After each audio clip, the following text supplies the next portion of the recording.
Buongiorno cari amici e benvenuti anche oggi nella Splash del vostro Marietto veneziano. Oggi vorrei riparlare ancora della tematica dei figli perché molti genitori mi contattano perché si trovano un attimino in una situazione complicata o che magari per via del DNA di qualche parente, magari da parte del padre o da parte della madre, la dipendenza, insomma le situazioni sono varie, notano che non c'è grip, non c'è aggressività, non c'è voglia di fare, vuoi perché anche questa società ti lobotomizza, vuoi perché è arrivata la New Age, vuoi perché il vicino di sopra fa i puffetti, ma la colpa è sempre di qualcun altro. È chiaro che se nel DNA c'è qualcosa che non va, la cosa è complicata.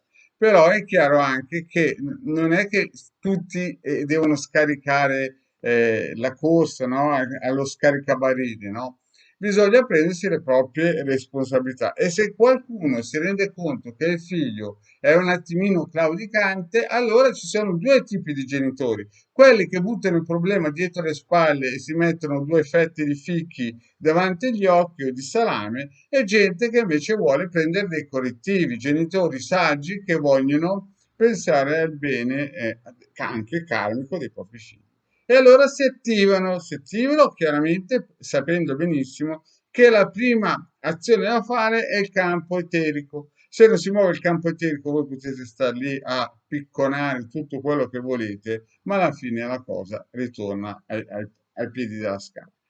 Quindi a tutti quei genitori, perché ultimamente vedo una famiglia che si è presa l'impegno, la mattina va a fare sport, cosa che prima non esisteva, si attivano a fare dei corsi, dello sport anche tipo Jiu-Jitsu o corsi di lingua, insomma, sono partiti da una situazione catartica, quasi da crioni, cioè praticamente erano dei sacchi di patate, e in pochi mesi hanno ribaltato la situazione. Questo fa onore chiaramente al padre e alla madre, perché vuol dire che hanno capito che quella era la strada per portare i figli a essere al di là che obesi, anche e al di là dei pesi della società, anche delle persone malate. Invece così facendo hanno raddrizzato il tiro e i figli chiaramente ne trarranno dei benefici. Non subito chiaramente, però strada facendo capiranno che questi sforzi intrapresi dai genitori, no, chiaramente porteranno dei frutti quando saranno più grandi. E questo fa onore al padre e alla madre.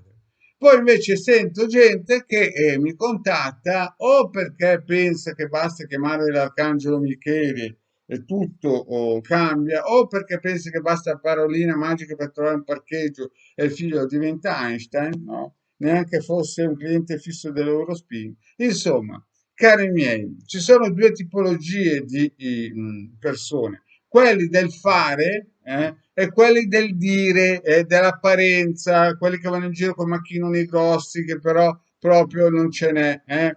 Allora, il consiglio del Marietto è sempre seguire le pillole del vostro Marietto veneziano. Se volete un consulto, sapete che sono 20 euro per integrare il Marietto veneziano per 45 minuti. Sapete che delle soluzioni si possono trovare, sapete che prima di tutto bisogna partire dal campo eterico, perché se no, anche se voi incominciate a fare qualcosa del campo materiale, se non è costruito sulla roccia, la cosa degrada. Quindi fare qualcosa, attivare i circuiti, se si vuole anche dei sigilli che sono chiaramente a pagamento, e poi trovare una strategia come ha fatto quella famiglia: sport alla mattina, studio, anche se è estate, perché non esistono le vacanze. Ma chi vi ha detto che esistono le vacanze d'estate? I ragazzi, quando finiscono la scuola, non è che dovete rinchiuderli davanti alla PS4 come sacchi di patate o vedere i giochi virtuali, dovete attivarli, o si va al mare, o si va in montagna, o si va a fare il cameriere, ma dovete dargli uno stimolo a questi poveri ragazzi, perché se aspettate certi soggetti che vedete nei social, cari miei, vi ritrovate lì delle persone che a 40 anni saranno delle mummie, che a 35 anni avranno come minimo due divorzi sulle spalle. Capito cosa vi dice Marietto? Quindi azione, azione, azione. E se i figli mi vengono a dire in terza media che in estate ci sono le vacanze, che mi hai dato in mano una scopa e fategli pulire la casa, che deve diventare linda, dovete fargli fare qualcosa.